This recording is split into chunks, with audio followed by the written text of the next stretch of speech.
Hello mga kalingap! Welcome back pong muli sa aking munting YouTube channel. At ngayon naman po ay samahan niyo po ako sa buhay ng tatlong magkakapatid na ulila po sa ina. At grabe po mga kalingap, tatlong magkakapatid na ulila sa ina. At kalok-alike ni Makisig Morales ang nakatatanda nilang kapatid. Nakatira po sa kulungan ng baboy. Ay grabe mga kalingap, nakakaawa po ang kanilang kalagayan. At talaga naman pong maaantig ang puso nyo sa kalagayan ng tatlong batang ito. Gaano po ba kaya kalakas, katatag ang kanilang kakayahan para sa tatlong batang ito na napakamusmus pa ang kanilang kaisipan. So yan po mga kalingap ang ating topic, ang ating pag-uusapan at bibigyang reaksyon. Pero bago po yan, isa muna pong mapagpalang araw sa inyong lahat. Mega love shoutout po sa lahat po ng mga supporters and viewers ng buong Kalingap, sa ama at founder ng buong Kalingap, kay Kuya Bal Santos Matubang at syempre po kay Kalingap Rob. Patuloy po nating suportahan sila. At ganun din po sa mga OFW, sa mga silent viewers po natin at syempre po sa aking mga subscribers. Mega love shoutout po sa inyong lahat. At ang akin pong munting YouTube channel ay patuloy pa rin pong humihingi ng suporta.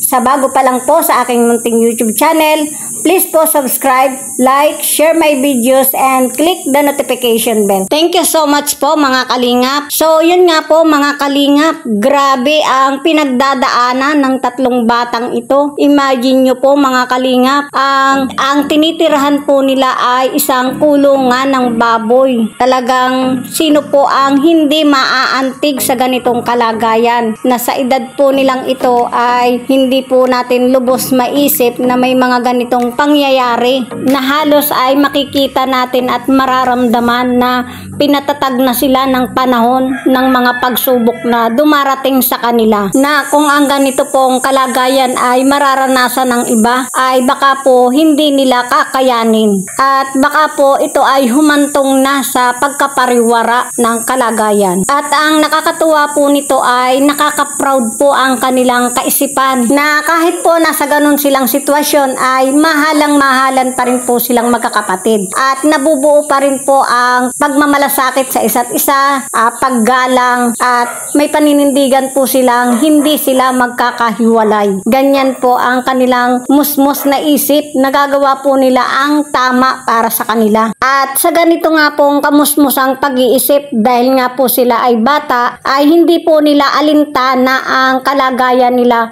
na kung saan man po sila nakatira. Kahit sila man po ay nakatira sa kulungan ng baboy ay wala silang pakialam. Basta ang mahalaga po sa kanila ay magkakasama silang magkakapat. At dito nga po sa kalagayan nilang ito ay dito po nadurog ang puso ni Dr. Love. At maging po si Kalingap Rob ay talagang sobrang nadurog po ang puso niya dito po sa kalagayan ng tatlong batang ito. Nakaka-proud po ang pagtulong ni Kalingap Rob sa mga ganyang kalagayan. Dahil dito po ay naramdaman niya na nararapat po silang tulungan at sila po ang masigit na nangangailangan. Lalo na nga po mga kalingap kapag tumatanggap na ng mga biyaya mula sa Kalingap, kay Kalingap Rob, ang mga batang ito ay talagang bumubuhos po ang luha at talaga naman pong makalaglag luha po ang ating mararamdaman sa mga batang ito. Luha po ng pasasalamat ang ipinararamdam nila kay Kalingap Rob na sa bawat pagpatak ng kanilang mga luha na patuloy na bumabalong ay samot-saring alaala ang pumapasok sa kanilang kaisipan. Naroon ang alaala nila sa kanilang yumaong ina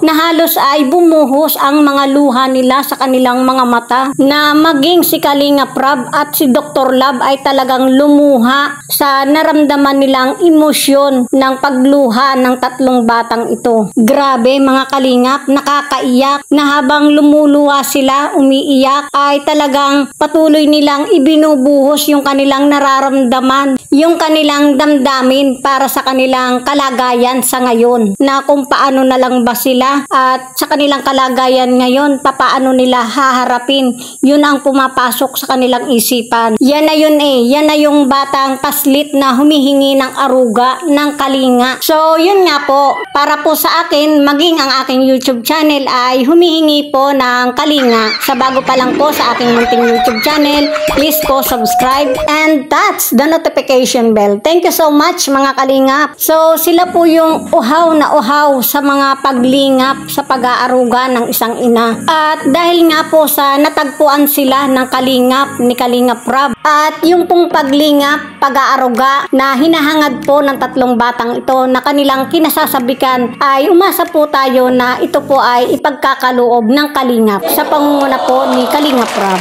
So yan po mga Kalingap, natunghayan nyo po ang kabuuan ng content na ito mula po sa tatlong magkakapatid na ulila po sa ina, mula po sa tinaguriang Makisig Morales. So kung bago ka pa lang sa aking munting YouTube channel, please po subscribe and touch the notification bell. Thank you for watching. Thank you so much and God bless us.